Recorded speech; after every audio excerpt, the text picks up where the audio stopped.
UAE visit visa fine எப்படி check பண்ணி எப்படி பே பண்றதுன்னு ஒருத்தர் கேட்டிருக்காரு. அதுக்கான வீடியோ தான் இது. விசிட் விசா ஓவர் ஸ்டே ஆனா பாத்தீங்கன்னா ஃபைன் வந்து கண்டிப்பா பே பண்ணணும்.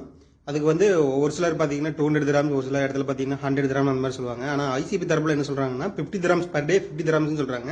ICP அப்ளிகேஷன்ல பாத்தீங்கன்னா இல்ல வெப்சைட் ஆகட்டும் ரெண்டுல எது வேணா சூஸ் பண்ணிக்கலாம், பிரச்சனை இல்லை. நீங்க வந்து லாகின் பண்ணாம public services collect leave permits இதில் போய் யூனிஃபைட் நம்பர் இல்லை பாஸ்போர்ட் நம்பர் டைப் பண்ணி எவ்வளோ ஃபைன் இருக்குன்னு தெளிவாக காட்டும். அதில் வந்து அமௌண்ட் எவ்வளோ இருக்கோ அது வந்து பே பண்ணி வித்தின் மேக்ஸிமம் வந்து 5 ஒர்க்கிங் டேஸ் எடுத்துக்கும். மேக்ஸிமம் 5 ஒர்க்கிங் இன்ஸ்டன்ட் அப்ரூவல் தான் இருந்தாலும் மேக்ஸிமம் 5 ஒர்க்கிங் டேஸ் வரை சொல்லியிருக்காங்க. அப்படி நீங்கள் எப்போ அப்ரூவல் ஆகி வருதோ அந்த டேட்லேருந்து 7 டேஸ்க்குள்ள ஏர்போர்ட் விட்டு தாண்டணும், இந்த நாட்டை விட்டு தாண்டணும். இதுதாங்க அவங்க சொல்லியிருக்கிறது. இல்லைன்னா வந்து மறுபடியும் ஃபைன் ஆகும். நல்லா தெரிஞ்சுங்க துபாய் வாழ் மக்களே, இவங்க அப்ரூவல் எடுத்ததுக்கு அப்புறம் 7th டே மிட் நைட்டுக்குள்ள வந்து நாட்டை விட்டு கிளம்பணும். இல்லைன்னா வந்து அடுத்த நாள் ஃபைன் ஆகும். அப்புறம் மறுபடியும் ஏர்போர்ட்ல போகும்போது மறுபடியும் அந்த ஃபைனுக்கு பிரச்சனையாகும்.